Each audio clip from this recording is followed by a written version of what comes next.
Assalamu alaikum dear students, Rabbi Zidni Ilma. I welcome you all to Study Station. So dear students, today we are going to discuss a very important movement which is called feminism.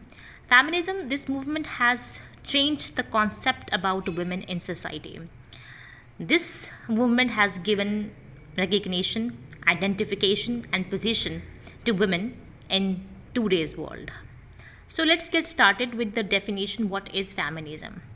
Feminism is a social, political, and cultural movement advocating for women's rights and equality. Feminism is related to the concept that in society men and women should enjoy equal rights and opportunities. कि ये एक माशरती, सियासी और सकाफती movement है जो औरतों के हक़ के लिए आवाज़ उठाती है. अच्छा, फेमिनिज़म जो है वो इसके 4 वेव हैं जो मेजर वेव्स हैं और ये किस तरह से डेवलप हुई है. तो सबसे पहले हम देखते हैं कि फ़र्स्ट वेव जो थी फेमिनिज़म की वो स्टार्ट होती है 1900 से लेकर 1959 तक. फ़र्स्ट वेव में क्या क्या चीज़ों पर बात की गई. सबसे पहले वुमेन को वोट देने का हक़ दिया गया. New Zealand was the first country in which women was given a right to vote in 1928. उसके बाद ऑस्ट्रेलिया और फिर फिनलैंड और फिर अमेरिका और पाकिस्तान में 1956 में औरत को ये राइट दिया गया कि वो भी अपनी मर्ज़ी के लीडर को मुंतखब कर सकती है. तो ये एक बड़ा चैलेंज था पैट्रियार्कल सोसाइटी के लिए. इसके साथ साथ प्रॉपर्टी राइट्स, यानी औरतों को प्रॉपर्टी राइट्स भी दिए गए कि उनके जायदाद में हिस्सा है. इसके अलावा पॉलिटिकल कैंडिडेंसी, यानी कि वो सियासत के मैदान में भी आगे आ सकती है, अपने आप को सियासी लीडर के तौर पे मुंतखब कर सकती है. तो ये सारी चेंजेस थी जो फर्स्ट वेव में फेमिनिज़म कॉन्सेप्ट का हिस्सा बनी.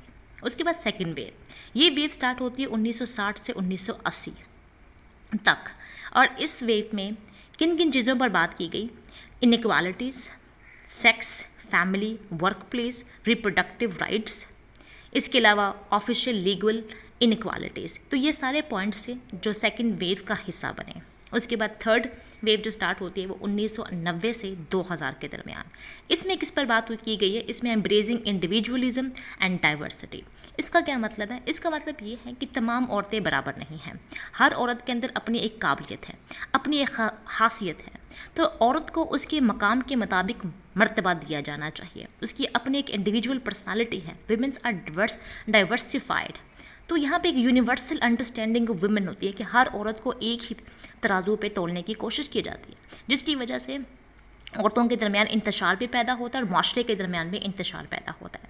देखिए, माशरे में मर्द और औरत दोनों मिलकर माशरे की गाड़ी के तवाज़ुन को बरकरार रखते हैं. अगर इसमें कोई एक पहिया ख़राब हो जाए या मैल फंक्शन करे या उसमें किसी किस्म उसको दबा दिया जाए, तो क्या आपको लगता है कि माशरा कामयाब रह सकता है?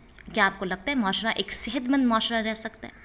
तो यहाँ पे औरतों को जब तक आप उनकी आज़ादी, जब तक आप उनकी बात नहीं सुनेंगे, जब तक आप उनको उनके होने का एहसास नहीं दिलाएंगे, जब तक आप उनको ज़िंदगी के हर मैदान में बराबर के हकूक़, बराबर के इख्तियार नहीं देंगे, तो यकीनन ऐसा माशरा कभी भी तमीर और तरक्की के मदारिज तय नहीं कर सकता.